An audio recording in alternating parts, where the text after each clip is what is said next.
Bapak, Ibu, saudara-saudari terkasih, tidak terasa kita sudah tiba di hari terakhir Triduum. Setelah 2 hari berturut-turut, kita mengenal Maria dan Santa Caterina Labore. 2 narasumber terakhir kita akan berbicara tentang devosi-devosi dalam gereja Katolik. Apa itu devosi? Bagaimana menghayati devosi? Dan apa kemujarapan devosi? Nah, pada sesi pertama, Suster Agnes Nona Hendriati Putri Kasih akan memperkenalkan devosi medali wasiat. Dan pada sesi terakhir, Romo Stefanus Florianus Buyung Okar membantu kita mengenal dan memahami devosi Maria dalam gereja Katolik. Mari kita buka acara kita ini dengan berdoa. Dalam nama Bapa dan Putra dan Roh Kudus. Amin. Allah Bapa Maha Kuasa dan Kekal, Engkau menganugerahkan bagi gereja para orang kudus-Mu. Kami mengenal Santa Perawan Maria dan Santa Caterina Labore. Dan hari ini melalui sesi sarasehan terakhir, kami akan berkenalan dengan devosi-devosi kepada Santa Caterina Labore dan kepada Santa Maria. Bantulah kami mengikuti dengan penuh hikmat acara kami pada hari ini. Bantulah juga Suster Agnes dan Romo Stefanus Buyung agar mereka dapat membawa kami dalam permenungan yang membuahkan hasil yang baik bagi kehidupan iman kami. Demi Kristus Tuhan dan pengantara kami. Amin. Dalam nama Bapa dan Putra dan Roh Kudus. Amin.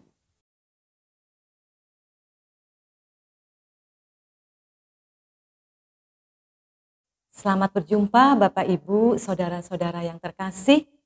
Perkenalkan, nama saya Suster Hendria Putri Kasih.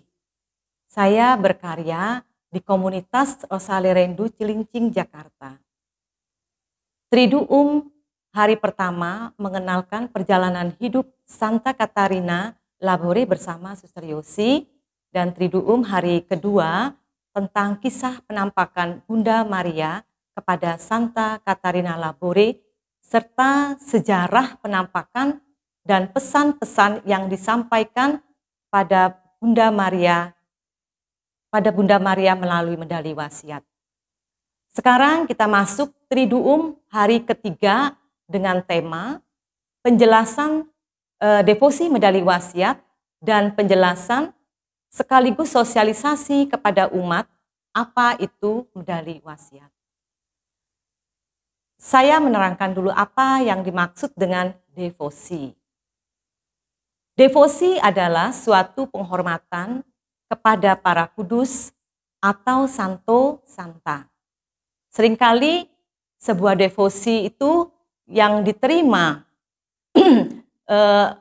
oleh gereja memiliki sebuah bentuk doa, gambaran, dan kadang-kadang sebuah pesan atau nubuat khusus.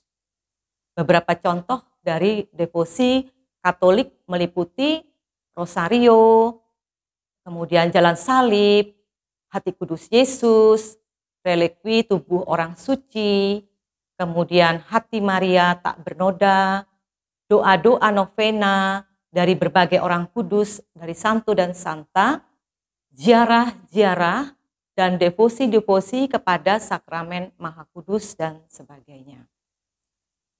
Kemudian kami para Suster Putri Kasih juga mempunyai devosi kepada Santa Maria, yaitu yang terkenal dengan nama devosi medali wasiat. Apa itu devosi medali wasiat?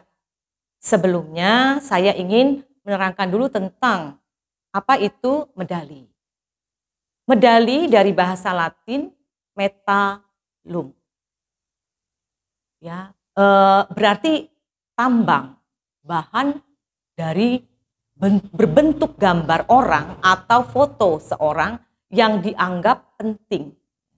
Jadi medali itu berarti reproduksi gambar seseorang yang penting, yang dikagumi, gambar seseorang yang baik, yang menjadi teladan kita, atau gambar seorang penolong yang harus kita hormati dan kita puji.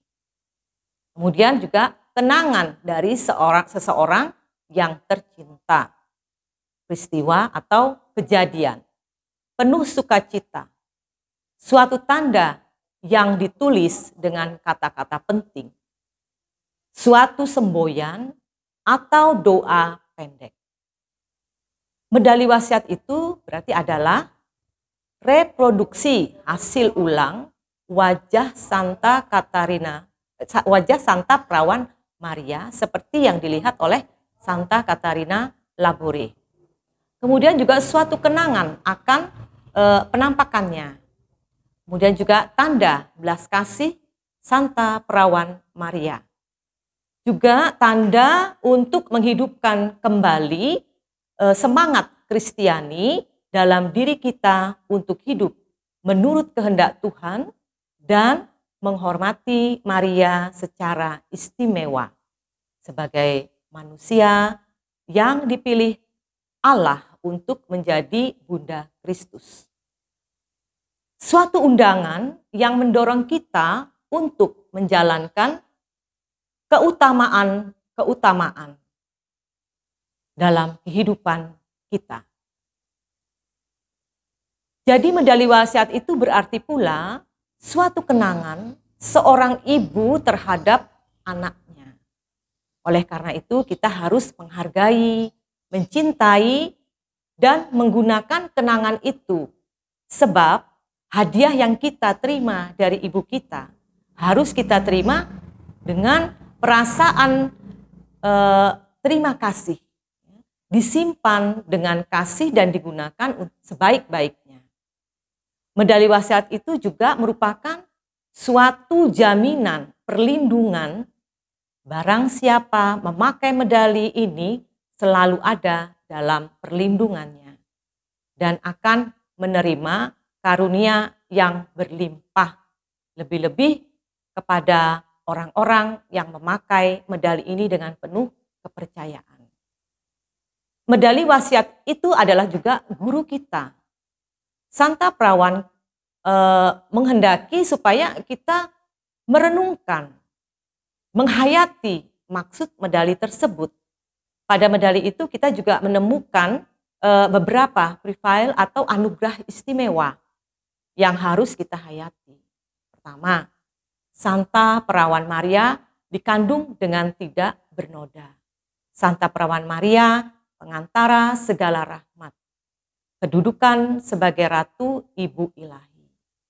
Kemudian yang kedua, keutamaan-keutamaan yang harus kita teladani dari Bunda Maria. Yang ketiga, apa yang Allah sudah perbuat bagi Bunda Maria dan apa yang Maria perbuat bagi Tuhan dan apa yang kita dapat perbuat bagi Maria, yaitu devosi. Medali wasiat itu juga adalah suatu sumber rahmat, tanda ratu kita, perisai dan perlindungan kita. Kunci dan talenta yang harus digunakan, biji benih yang ditanam oleh Allah di dunia ini, sebab kepada Santa Katarina Perawan Maria mengatakan Allah ingin menyerahkan suatu misi kepadamu. Medali wasiat adalah tanda ibu kita, merupakan lambang ideal satu cita-cita, kepercayaan, kemurnian, dan kerasulan. Lambang yang harus dicintai, dihormati, dilindungi, dan merupakan kemenangan sebab melalui Maria Allah menang dalam menundukkan iblis. Di saat Maria menghancurkan kepala ular itu. Oleh karena itu, lambang medali itu adalah sebagai lambang, ya, sebagai lambang kemenangan kerasulan mereka.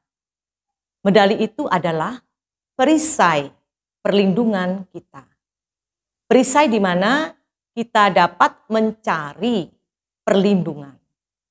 Perisai untuk melawan godaan-godaan dunia dan iblis, untuk melawan nafsu kita. Perisai untuk rasio akal kita. Karena medali itu menumbuhkan iman, perisai untuk hati kita dalam melindungi kemurnian hati kita masing-masing. Medali wasiat itu juga adalah kunci.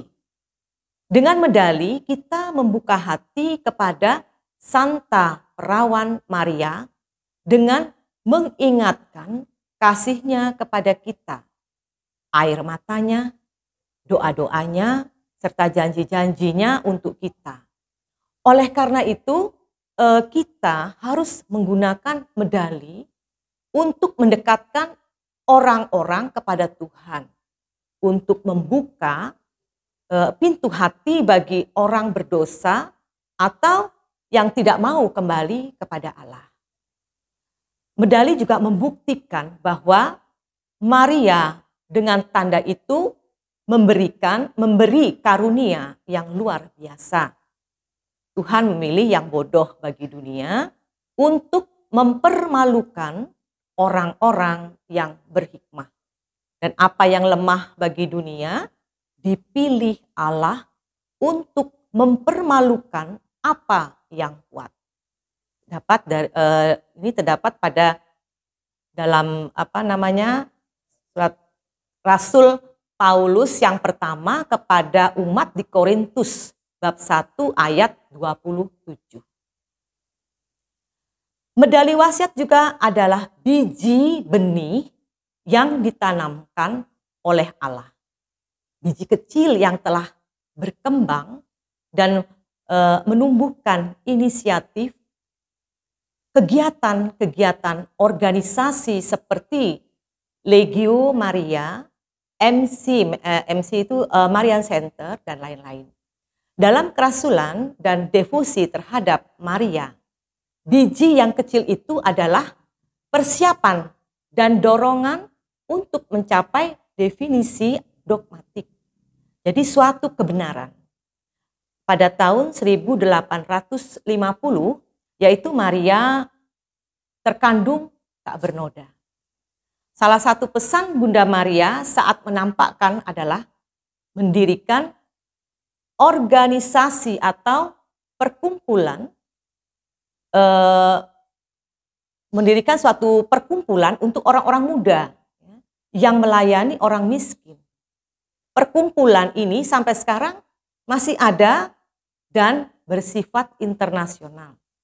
Namanya Vincentian Marian Youth atau VMY. Di Cilincing pun ada namanya Kevin Low. Jadi keluarga Vincentian dan Luisa. Anggotanya itu sebagian besar para dokter, yang berprofesi para dokter, yang banyak membantu pelayanan kesehatan di Putri Kasih, di klinik Bintang Laut terutama ya. Orang-orang sakit yang mereka layani hampir seluruhnya itu orang-orang miskin di sekitar kita. Nah, dengan persetujuan gereja, medali pertama dibuat tahun 1832 dan dibagikan di Paris. Seketika itu juga berkat-berkat yang dijanjikan Bunda Maria diberikan kepada mereka yang memakai medali tersebut. Devosi ini tersebar seperti api yang menjalar, begitu banyak rahmat ajaib, kesehatan, damai, dan kemakmuran yang mengikutinya. Tak lama kemudian orang-orang menyebutnya medali mujizat atau medali wasiat. Nah, tahun 1836 diadakan penyelidikan kanonik di Paris dan penampakan tersebut dinilai otentik. Jadi benar. Tak ada tahyul apapun yang berkenaan dengan medali ini. Medali wasiat juga bukan jimat, melainkan adalah kesaksian besar bagi iman dan kuasa doa. Mujizat terjadi pada orang-orang yang sabar, ya, yang pengampun, yang bertobat dan yang beriman. Tuhan menggunakan sarana medali bukan sebagai sakramen, tetapi sebagai alat untuk menghasilkan sesuatu yang ajaib. Apa yang dipilih, apa yang lemah di dunia dipilih Tuhan untuk mengacaukan apa yang kuat. Nah, ketika Bunda Maria yang terberkati memberi medali kepada Santa Katarina, ia berkata, sekarang medali ini harus diberikan kepada seluruh dunia, kepada setiap orang. Nah, marilah kita menggunakan dengan kepercayaan yang teguh dan menyebarkan medali itu di mana-mana. Sebab medali itu adalah satu tanda yang mendorong, memberi semangat iman, kepercayaan kita. Akhirnya, marilah kita mengembangkan devosi kepada Maria, Bunda Kristus, dan Bunda kita. Dialah teladan kesempurnaan, cermin keutamaan yang sejati, kebanggaan kita semua. Para suster putri kasih, setiap tanggal 18 sampai tanggal 26 November selalu mengadakan novena medali wasiat untuk menghormati Bunda Maria yang telah menampakkan dirinya kepada Santa Katarina Labore. Nah, setiap tahun kita juga memakai tema yang berbeda sesuai situasi dan kebutuhan iman umat. Ada beberapa paroki lain di mana Putri Kasih tidak berkarya di tempat itu, tetapi karena mereka sudah mengenal medali wasiat, maka misal novena medali wasiat tetap diadakan. Nah, sebagai Putri Kasih, kami bersyukur atas anugerah Orang Kudus ini di dalam serikat. Banyak suster yang mendapat kesempatan untuk merasakan kekayaan rohani melalui Santa Katarina Labore. Dengan berkunjung ke rumah induk di Paris dan berziarah ke Penle-Mucci, tempat kelahiran Santa Katarina Labore. Beberapa kesaksian tentang medali wasiat. Nah, ada satu peristiwa seorang yang bertobat dengan tiba-tiba, dia itu seorang preman, ya. Padahal orang itu menyangka tidak mungkin dia akan bertobat, tapi berkat doa medali wasiat dia percaya, akhirnya orang ini bertobat dan kembali kepada jalan yang benar. Nah, ada juga suatu pengakuan para ibu yang mempunyai anak yang tersesat jalan hidupnya. Nah, ibu ini memasang medali di balik mantel anaknya. Kemudian anak ini berbalik menjadi baik kembali. Ini kesaksian juga dari orang tua saya, ibu saya yang akan menjalani operasi. Nah, ibu saya itu sebelum masuk kamar operasi itu dia ada berdoa dulu karena di kakinya itu ada benjolan, ya, ada benjolan. Sebelum masuk kamar operasi, ibu berdoa medali wasiat. Ketika beliau masuk kamar operasi dan sudah berbaring di tempat meja operasi, dokter langsung meraba yang mau dioperasi, kaki yang mau dioperasi itu. Tapi ternyata dokter mengatakan, ibu, penyakitnya, benjolan ibu kemana? Nah, kemudian dokter ini juga kaget, ya, dokter ini kaget. Kenapa benjolan ini hilang? Kok hilang? Kemana? Kemudian dicari, ternyata memang hilang benjolan ini. Ternyata ibu ditanya dokter, ibu, kemana benjolan ini? Tidak tahu. Saya tidak tahu dokter karena saya datang ke sini ya mau operasi. Nah, kemudian ibu tadi sudah berbuat apa? Saya hanya berdoa medali wasiat. Dan dokter mengatakan, ibu, penyakit ibu hilang dan ibu sekarang boleh pulang. Itulah kesaksian dari ibu saya. Kemudian saya merasakan bahwa saya bersyukur bahwa saya boleh mengenal medali wasiat. Dan itulah yang dinamakan devosi.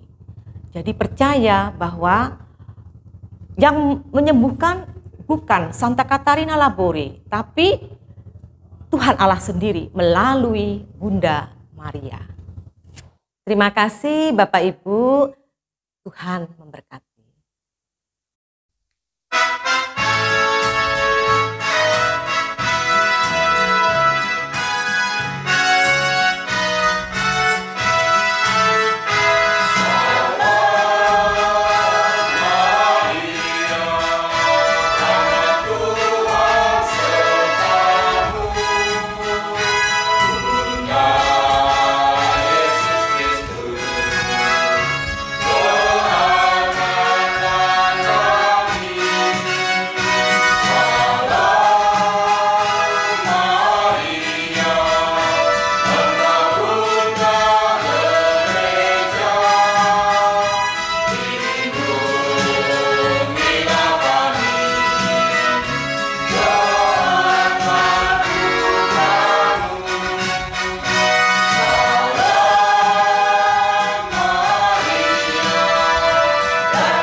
Doa penyerahan diri kepada Bunda Medali Wasiat.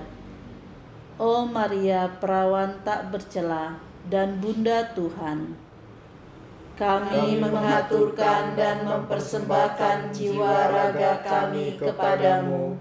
Semoga medali anugerahmu merupakan tanda yang pasti kecintaanmu kepada kami dan selalu mengingatkan kami akan kewajiban-kewajiban kami kepadamu.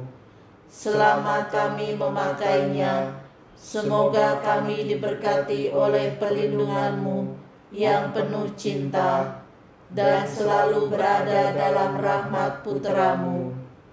Oh perawan yang sangat berkuasa, Ibu penyelamat kami, dekatkanlah kami selalu kepadamu setiap saat dari hidup kami.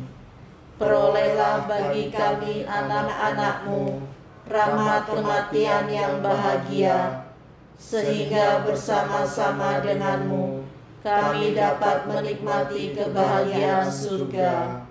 Amin. Ya Maria yang terkandung tak bernoda, doakanlah kami yang berlindung kepadamu. Ya Maria yang terkandung tak bernoda, doakanlah kami yang berlindung kepadamu. Ya Maria yang terkandung tak bernoda, doakanlah kami yang berlindung kepadamu.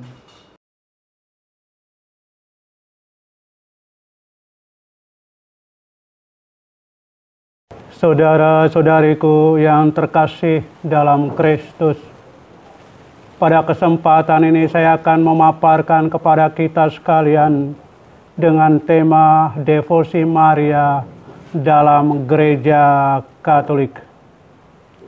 Perlu kita sadari bahwa Gereja Katolik memiliki sejarah yang panjang berkenaan dengan devosi kepada Bunda Maria. Harus disadari pula bahwa devosi ini, antara lain devosi kepada Bunda Maria, sungguh menolong kita dalam penghayatan iman kekristenan kita. Kita disadarkan bahwa iman kita akan Kristus bertumbuh subur dan membawa kesegaran karena pengaruh devosi yang sehat.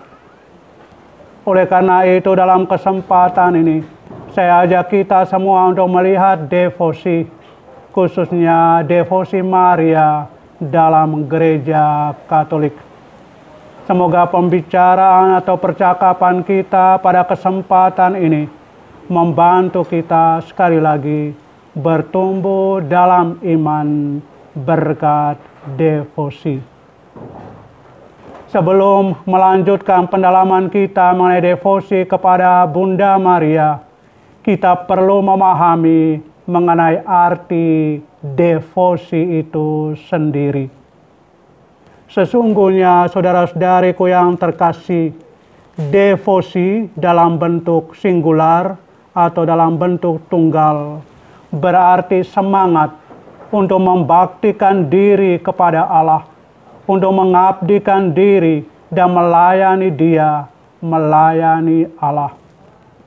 Inilah tindakan batin dari kehendak memberikan diri sendiri kepada Allah dengan semangat yang besar dan kemurahan hati. Disposisi batin ini berhubungan dengan kehendak yang kuat dan memberi kesuburan kepada jiwa di dalamnya.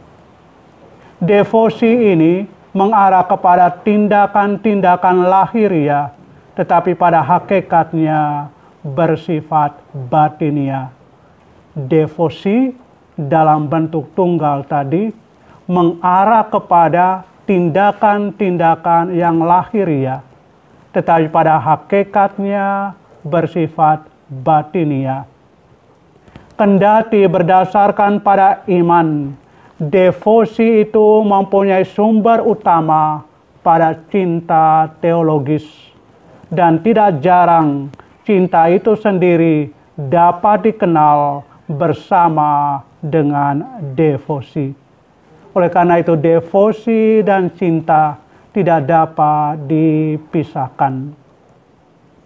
Santo Thomas dari Aquino berbicara tentang devosi dalam bukunya Summa Theologica, di mana dia menulis bahwa devosi adalah sebuah tindakan kebajikan keagamaan. Devosi adalah sebuah tindakan kebajikan keagamaan. Itulah kesiapan kehendak untuk membaktikan diri kepada Allah. Sebuah tindakan kebajikan keagamaan, itulah kesiapan kehendak untuk membaktikan diri kepada Allah.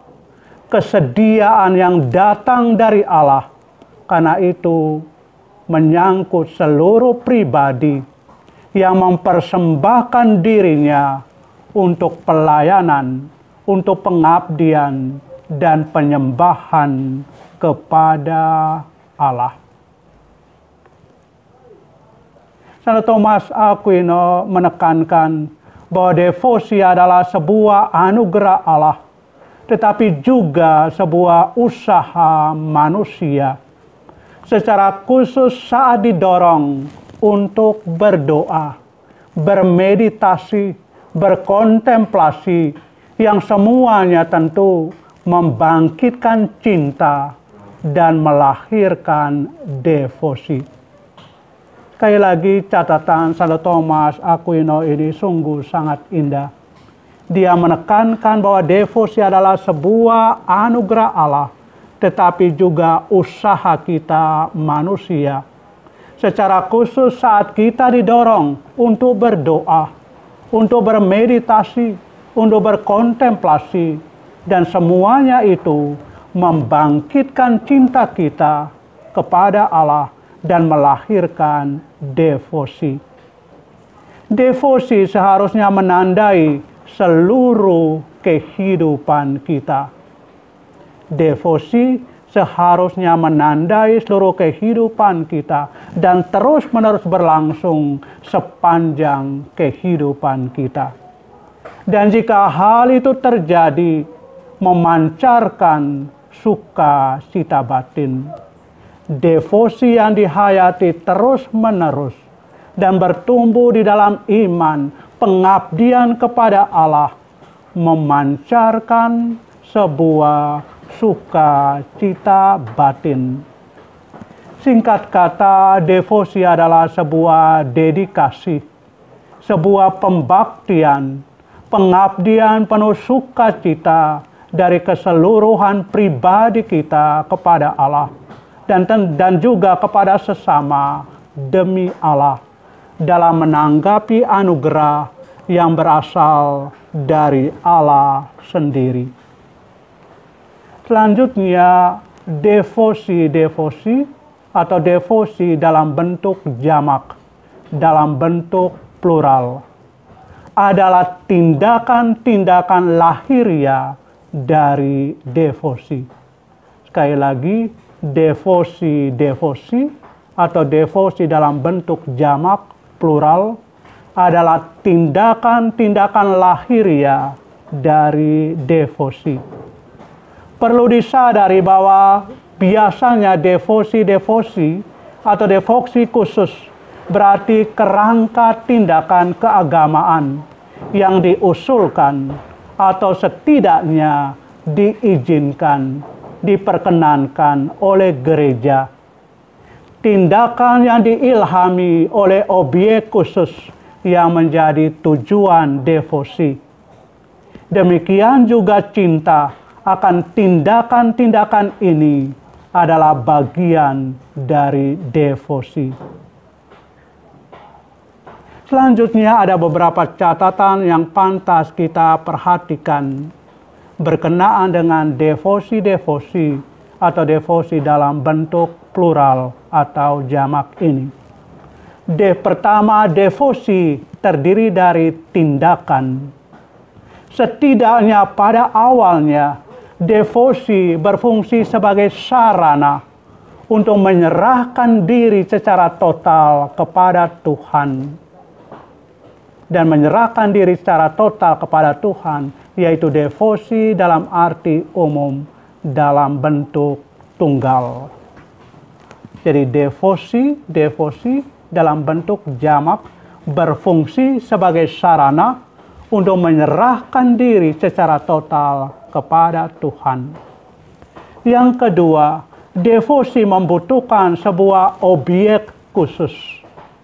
Mungkin sebuah misteri Allah, misalnya kerahiman Allah, hati kudus Yesus, atau juga pribadi atau orang tertentu, misalnya para kudus. Kadang-kadang sesuatu, misalnya gambar atau tempat, dan lain sebagainya. Yang ketiga, devosi juga menandakan sebuah daya tarik rohani. Menandakan sebuah daya tarik rohani. Keterikatan cinta pada objeknya maupun pada tindakan atau praktek kesalehan yang diekspresikannya. Oleh karena itu, devosi baik yang diciptakan untuk diri sendiri atau diadopsi dari yang sudah ada, termasuk unsur pribadi, sebuah pilihan dan keputusan sendiri. Tetapi peran Roh Kudus tidak boleh dilupakan.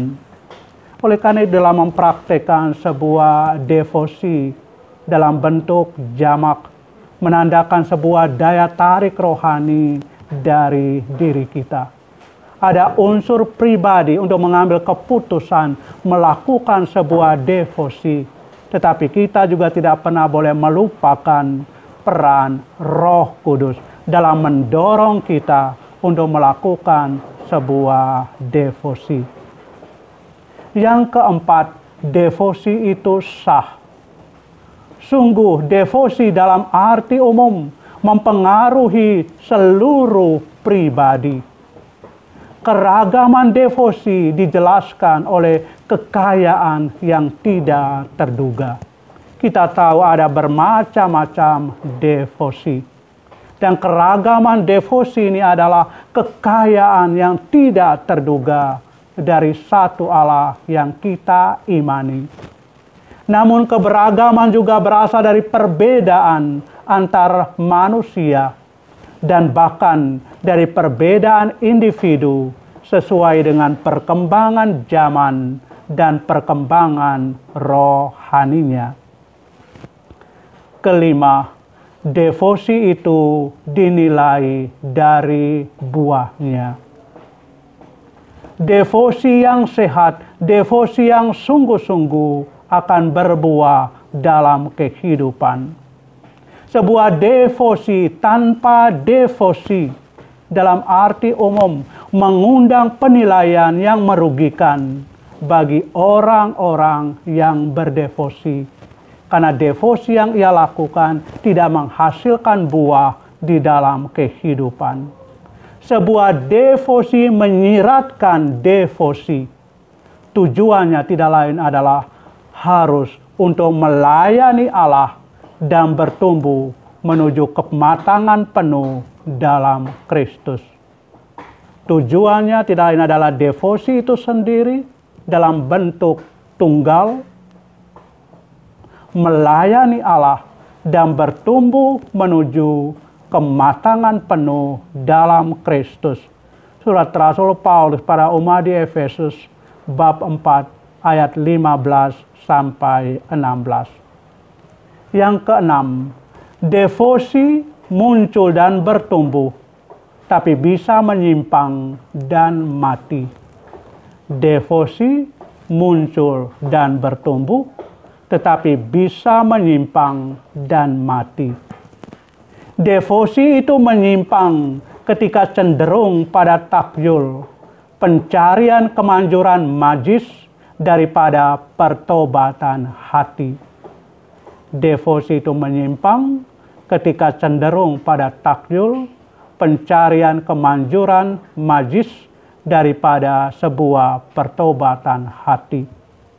Devosi juga menyimpang ketika berfokus pada kepuasan diri dan mengabaikan hal yang hakiki. Dan hal yang hakiki itu adalah keinginan untuk melayani Tuhan dan sesama manusia.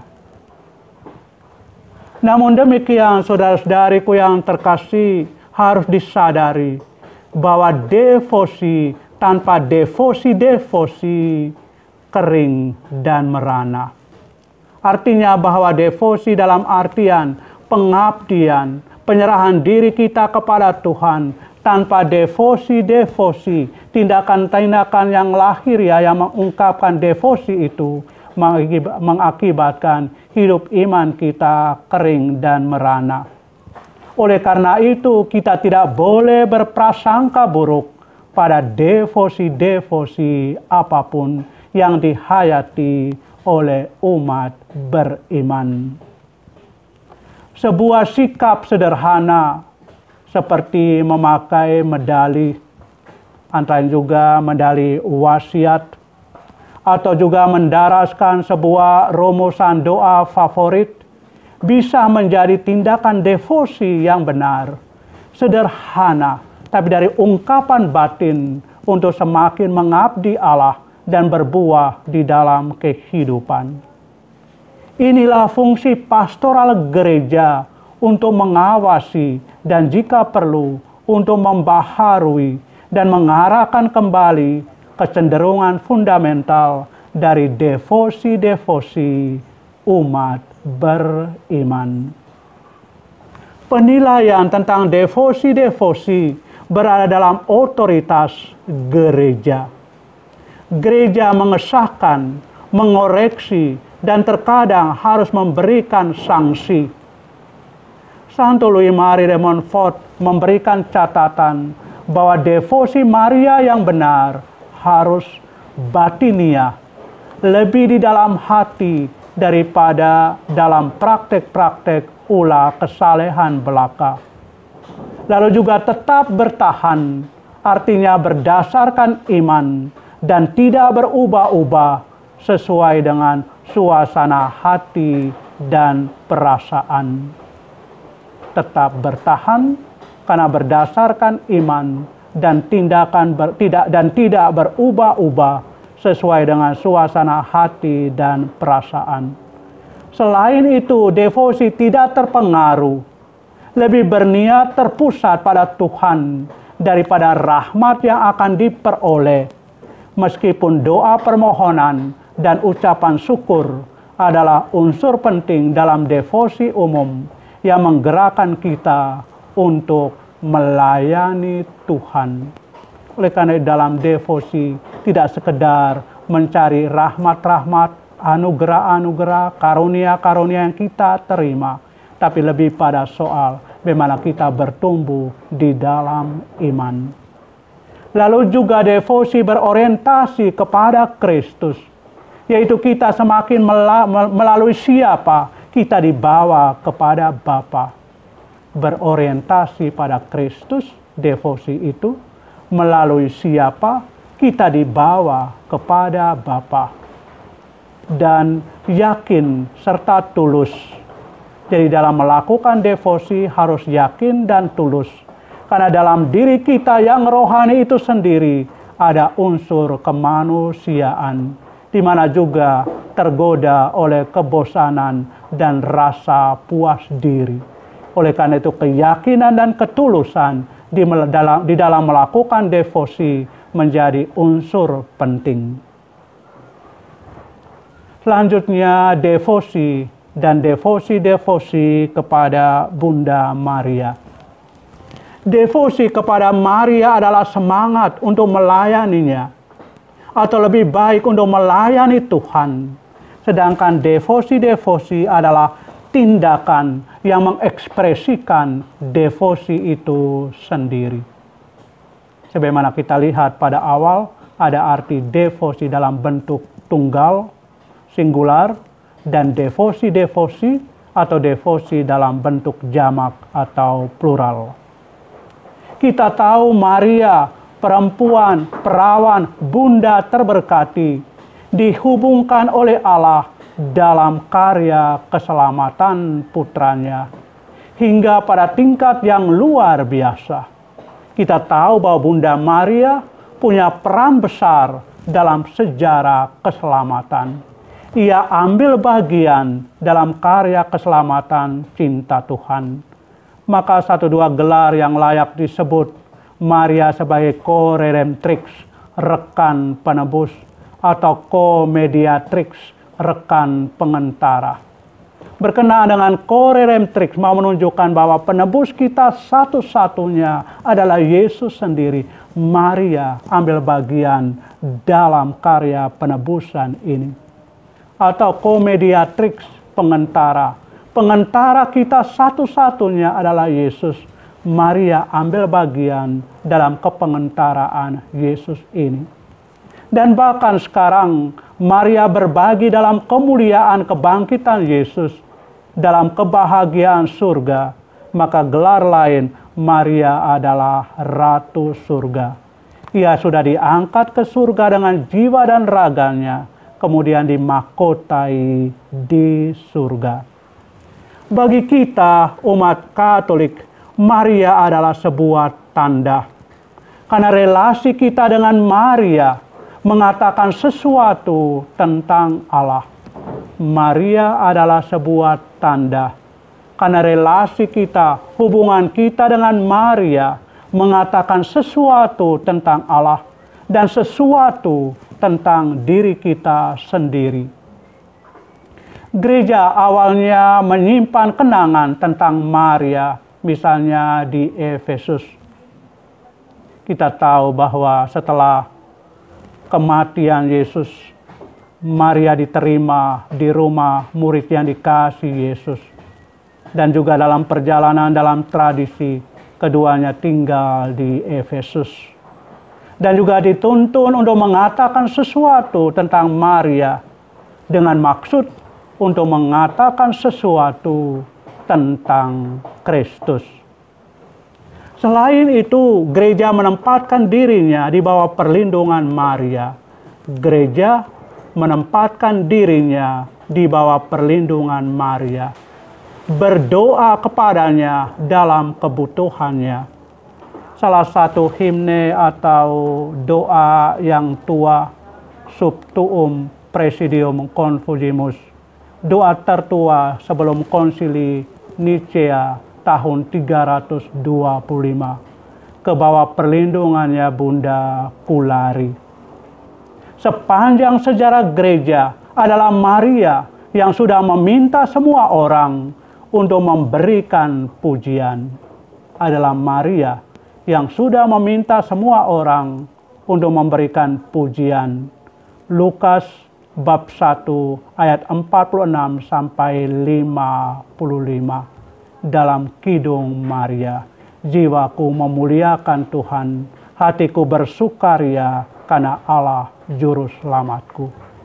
Dan juga untuk mempraktikkan devosi, yaitu Injil Yohanes bab 2 ayat 5, di mana Maria meminta kita untuk melakukan apa yang dikatakan Yesus.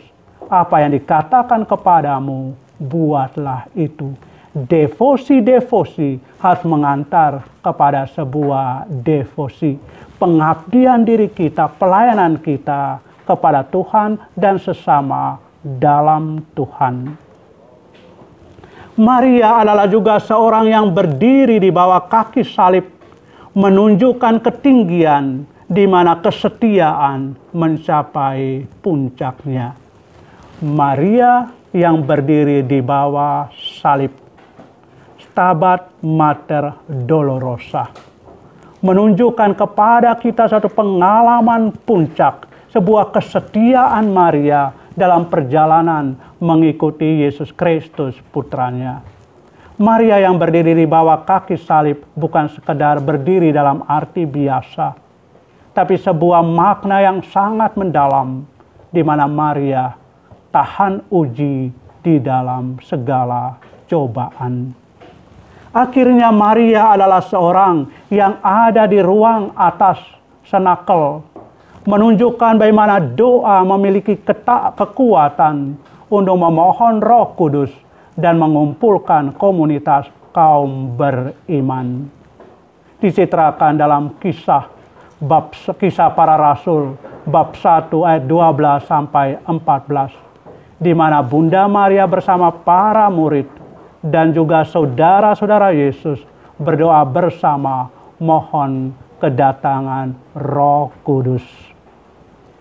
Mengenakan sebuah medali Maria, misalnya juga medali wasiat atau medali-medali lainnya, berdoa kepadanya, mengadakan ziarah kepada Bunda Maria, atau secara umum menyerahkan diri kepadanya untuk mempersembahkan diri kita kepada Kristus dan kepada Allah, pada dasarnya memiliki makna yang mendalam, adalah bahwa kita mengabdikan diri kita dengan sukacita untuk melayani Tuhan dan gereja. Itu berarti devosi kita kepada Bunda Maria harus menolong kita supaya semakin bertumbuh di dalam iman yang semakin mendalam. Kita semakin mempersembahkan diri kepada Kristus dan kepada Allah. Kita mengabdikan diri kita dengan sukacita di dalam melayani Tuhan dan gerejanya. Dalam Konsili Vatikan kedua, khususnya konstitusi dogmatis tentang gereja, Lumen Gentium nomor 66 dikatakan, terutama sejak konsili di Efesus tahun 431, di mana ditetapkan Maria sebagai Bunda Allah, kebaktian umat Allah terhadap Maria meningkat secara mengagumkan dalam penghormatan dan cinta kasih dengan menyerukan namanya dan mencontoh teladannya. Menyerukan namanya dan mencontoh teladannya. Penghormatan dan cinta bagi Maria menuntun kepada Allah dan menunjang kepada kemuliaan Allah. Terpujilah Engkau ya Tuhan atas kehormatan yang kami berikan kepada Maria. Dari penghormatan dan cinta kita bagi Maria harus juga membawa kita untuk semakin memuji dan memuliakan Tuhan. Doa, seruan, dan permohonan kepada Maria menunjukkan bahwa di dalam persekutuan para kudus, Maria menduduki tempat yang paling luhur sesudah Kristus dan paling dekat dengan kita. Lumen Gentium nomor 54. Maria menduduki tempat yang paling luhur sesudah Kristus dan paling dekat dengan kita. Dan juga mempersatukan dirinya dengan Kristus yang sebab ia hidup senantiasa untuk menjadi pengantara kita. Maria mempersatukan dirinya dengan Kristus. Karena memang Kristus hidup senantiasa untuk menjadi pengantara kita. Mengikuti teladan Maria tidak mengarah pada perhambaan yang hina, tetapi pada pujian dan pelayanan yang penuh sukacita kepada Tuhan dan orang lain karena cinta kepada Tuhan. Jadi kita mengikuti teladan Maria tidak mengarah pada perhambaan yang hina, tetapi justru pada pujian dan pelayanan yang penuh sukacita kepada Tuhan dan orang lain karena cinta kita kepada Tuhan. Dalam ensikliknya Allah adalah kasih, Deus Caritas Est, Paus Benediktus ke-16 mengatakan, hidup para kudus tak terbatas hanya pada riwayat hidup mereka di dunia ini, melainkan mencakup hidup dan kerja mereka dalam Allah sesudah kematian.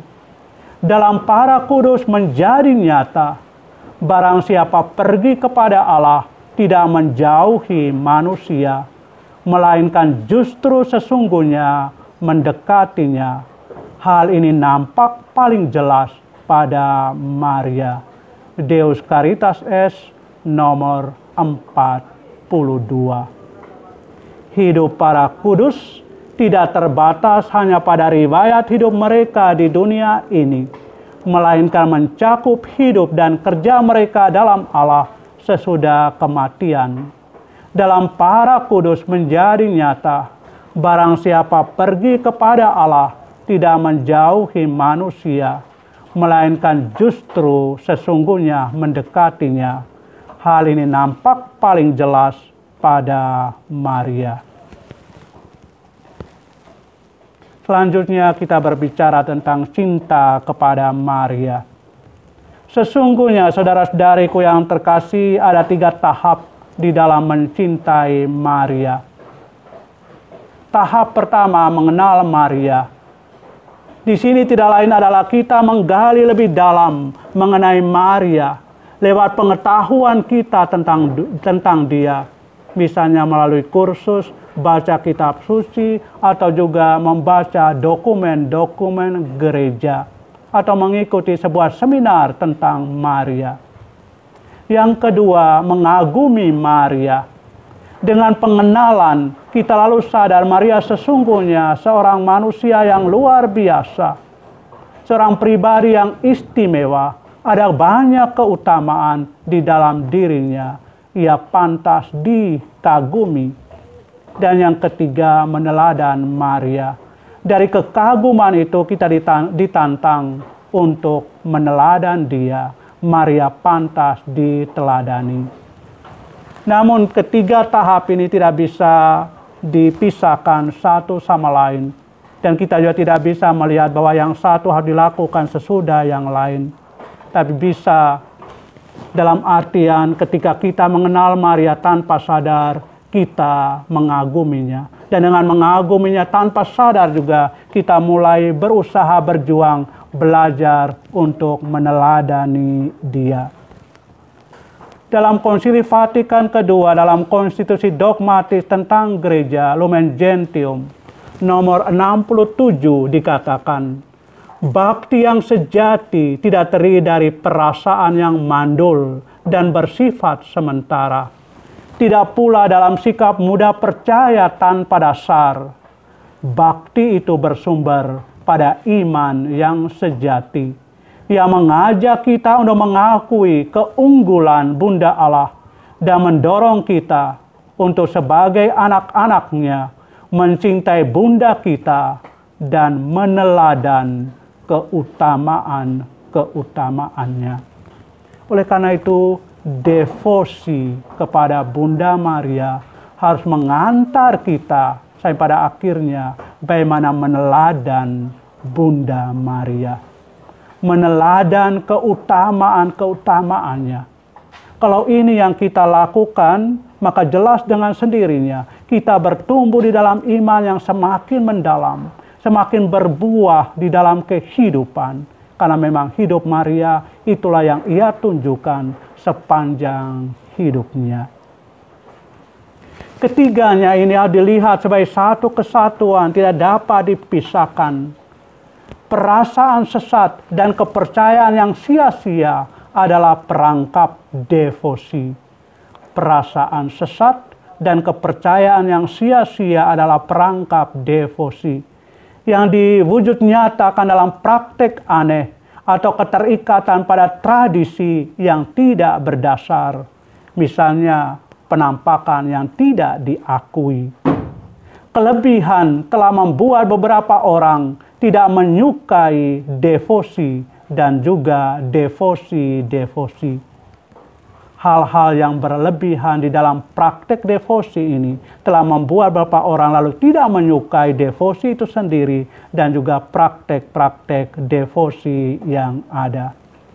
Tetapi devosi kepada Bunda Maria yang diambil dari Alkitab dan liturgi, seperti yang dianjurkan oleh Paus Paulus ke-6, dapat diterima di antara semua orang, bahkan di antara saudara-saudara yang terpisah, dan mengangkat umat beriman ke praktek total dari kehidupan Kristiani. Dari devosi pada Maria yang bersumber dari Alkitab dan juga dari liturgi gereja. Itulah yang membuat devosi kita menjadi sehat. Dan itulah mudah diterima oleh banyak orang, bahkan juga oleh saudara-saudari kita yang terpisah. Untuk menyimpulkan semuanya, kata-kata Konsili Vatikan kedua pantas kita perhatikan dalam Lumen Gentium nomor 65. Dalam hidupnya, Santa Perawan menjadi teladan cinta kasih keibuan yang juga harus menjiwai siapa saja yang tergabung dalam misi kerasulan gereja demi kelahiran baru sesama mereka. Dalam hidupnya, Santa Perawan menjadi teladan cinta kasih keibuan yang juga harus menjiwai siapa saja yang tergabung dalam misi kerasulan gereja demi kelahiran baru sesama mereka. Selanjutnya, saudara-saudariku yang terkasih, saya mengundang kita semua untuk melihat salah satu tokoh, yaitu Santa Teresa dari Kanak-Kanak Yesus, seorang pujangga gereja. Ia juga memberikan inspirasi kepada kita bagaimana menghayati devosi yang sehat, devosi yang benar kepada Bunda Maria. Devosi-devosi harus membantu kita untuk semakin mencintai Allah, semakin mengabdikan diri kita kepadanya. Teresia yang lahir pada tahun 1873 dan meninggal pada tahun 1897 memberikan kekuatan kepada kita bagaimana mengabdikan diri kita seutuhnya kepada Allah, antara lain melalui devosi kepada Bunda Maria. Teresia pernah berkata, Maria lebih sebagai ibu daripada ratu. Di dalam percakapan terakhirnya pada tanggal 21 Agustus 1897. Apa yang diungkapkan Teresia ini tentu semuanya bersumber dari pengalaman hidupnya. Ia merasakan kasih dan perlindungan Tuhan melalui Bunda Maria dalam suka dan duka, pahit dan manis kehidupan. Bagaimana Teresia mengalami kasih dan perlindungan Tuhan melalui Bunda Maria dalam situasi apapun kehidupannya. Ia bertumbuh dalam keluarga yang saleh dan memiliki devosi yang besar dan devosi yang sehat kepada Bunda Maria. Teresia juga mengalami bagaimana ia sembuh dari sakit parah karena pengalaman khusus senyum Bunda Maria tatkala keluarga berdevosi, berdoa, dan menyerahkan diri kepada Tuhan melalui Bunda Maria. Teresa dalam hidupnya sungguh mengasihi Bunda Maria, dan itu terungkap antara lain dalam salah satu puisinya, termasuk salah satu puisi yang cukup panjang, berjudul "Mengapa Saya Mencintaimu, Maria?" Mengapa saya mencintaimu, Maria? Puisi ini ia tulis pada bulan Mei tahun 1897. Ia telah belajar mengenal, mengetahui tentang Maria. Dan bagi Teresa, mengetahui Maria ini penting sekali. Teresa pernah mengatakan, pertama-tama saya menjelaskan betapa kita kurang mengetahui dia. Kita tidak boleh menceritakan hal-hal yang tidak nyata atau hal-hal yang tidak kita ketahui. Terungkap dalam percakapan terakhir 21 Agustus 1897. Salah satu sumbernya adalah kitab suci. Dan dalam puisi "Mengapa Saya Mencintaimu, Maria", bait kedua, Teresa mengatakan, dalam merenungkan hidupmu dalam Injil suci, saya berani memandang dan mendekatimu. Tidak sulit bagiku untuk percaya bahwa aku adalah anakmu, karena aku melihatmu manusiawi dan menderita seperti aku. Teresa juga menekankan bahwa Maria haruslah dilihat sebagai pribadi yang patut diteladani. Kembali Teresa mengatakan, saya perlu mengamati lebih dahulu kehidupannya yang nyata, bukanlah yang dibayangkan saja. Saya berani mengatakan bahwa kehidupannya yang sebenarnya sangat sederhana. Tentang dia kerap kali diberi gambaran yang tak terselami. Sesungguhnya justru harus ditunjukkan bahwa ia dapat diteladani.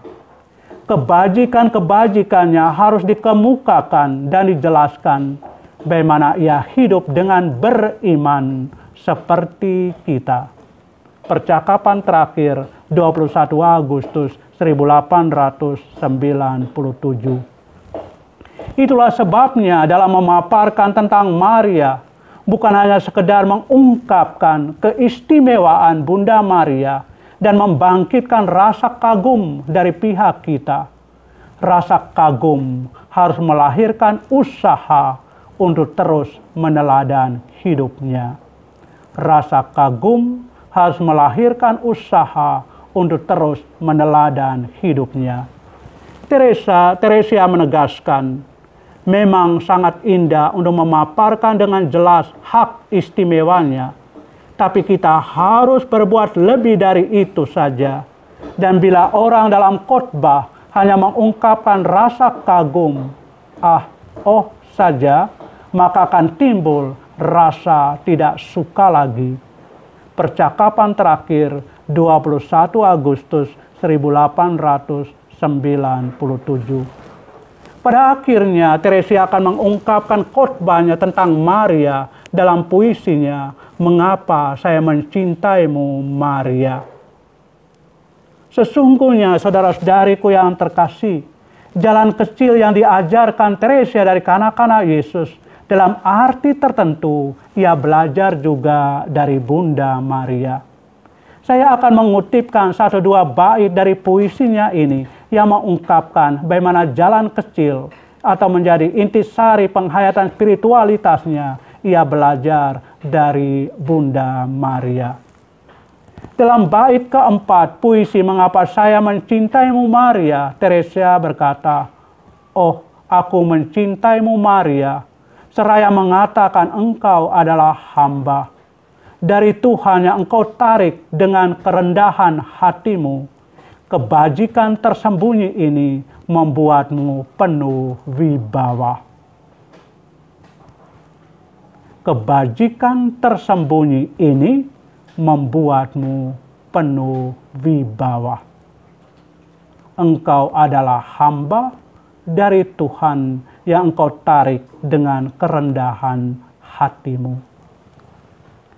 atau juga dalam bait kelima, "O Bunda terkasih, meskipun aku kecil seperti dirimu, aku memiliki yang maha kuasa di dalam diriku."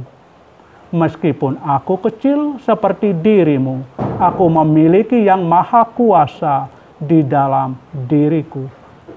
Dan bait keenam, "Engkau menjadikan kelihatan jalan sempit menuju surga." Sambil selalu mempraktikkan kebajikan yang paling sederhana, di dekatmu Maria, aku ingin tinggal kecil. Aku melihat kesombongan kebesaran di dunia ini. Engkau menjadikan kelihatan jalan sempit menuju surga. Sambil selalu mempraktikkan kebajikan yang paling sederhana. Di dekatmu Maria, aku ingin tinggal kecil. Aku melihat kesombongan kebesaran di dunia ini. Devosi Teresia kepada Bunda Maria mengantar dia untuk mencintai Tuhan dengan lebih baik. Ia semakin melayani Tuhan dan sesama dalam seluruh hidupnya. Dalam manuskrip B autobiografinya, Teresia berkata, "Ya, saya telah menemukan tempat saya di dalam gereja, ya Allahku. Engkaulah yang telah memberikan tempat itu kepadaku. Di dalam jantung ibuku, gereja kudus, aku mau menjadi cinta. Dengan demikian, saya menjadi segala-galanya. Dengan demikian, terpenuhilah idamanku." Saudara-saudariku yang terkasih, demikianlah satu dua hal yang pantas kita catat berkenaan dengan devosi kepada Bunda Maria. Devosi yang benar, devosi yang sehat harus membawa kita kepada pertumbuhan iman kekristenan kita, iman kekatolikan kita yang semakin mendalam. Devosi-devosi dalam bentuk plural atau jamak harus mengantar kita kepada devosi dalam bentuk singular, bentuk tunggal. Pengabdian kita kepada Tuhan mestinya semakin subur berkat devosi yang sehat. Sekian dan terima kasih. Tuhan memberkati. Bapak, Ibu, saudara-saudari terkasih, sudah kita lewati 3 hari sarasihan yang merupakan rangkaian Triduum Medali Wasiat. Para romo dan para suster narasumber kita sudah berbagi banyak cerita, banyak pengetahuan, dan terutama refleksi-refleksi. Gereja mengajak kita untuk mewarisi harta karun rohani gereja, termasuk devosi-devosi. Devosi medali wasiat adalah sarana bagi kita untuk lebih dekat dengan Maria yang merupakan jalan untuk bertemu dengan Tuhan. Per Mariam ad Jesum. Menutup seluruh rangkaian sarasihan hari ini, atas nama Marian Center Indonesia dan Suster Putri Kasih, saya mengucapkan banyak terima kasih kepada para romo dan suster yang telah mempersembahkan sarasihan yang menarik dan sungguh menginspirasi. Terima kasih kepada para suster Putri Kasih atas kerjasama bersama Marian Center Indonesia. Dan terima kasih yang sama kami sampaikan kepada Bapak, Ibu, saudara-saudari, peserta sarasihan dalam seluruh rangkaian Triduum. Mari kita siapkan hati kita untuk berdoa. Dalam nama Bapa dan Putra dan Roh Kudus. Amin. Tuhan Allah Bapa di surga, kami sudah melewati hari-hari penting selama 3 hari Triduum ini, terutama melalui sarasihan untuk mengenal lebih dalam Bunda Maria dan Santa Caterina Laboret. Semoga apa yang kami dapat selama sarasihan ini menjadi bekal bagi kami untuk lebih berlangkah maju dalam kehidupan iman kami selanjutnya. Demi Kristus Tuhan dan pengantara kami. Amin. Dalam nama Bapa dan Putra dan Roh Kudus. Amin. Bapak, Ibu, saudara-saudara sekalian, sebelum kita mengakhiri rangkaian sarasihan ini, Marian Center Indonesia bersama para suster Putri Kasih menyampaikan undangan kepada kita semua untuk merayakan Ekaristi puncak dari seluruh rangkaian acara Triduum ini pada perayaan Ekaristi besok yang akan diisi dengan acara penyerahan medali wasiat kepada para devosan. Tuhan memberkati.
Terpujilah Bunda, terpuji namamu sepanjang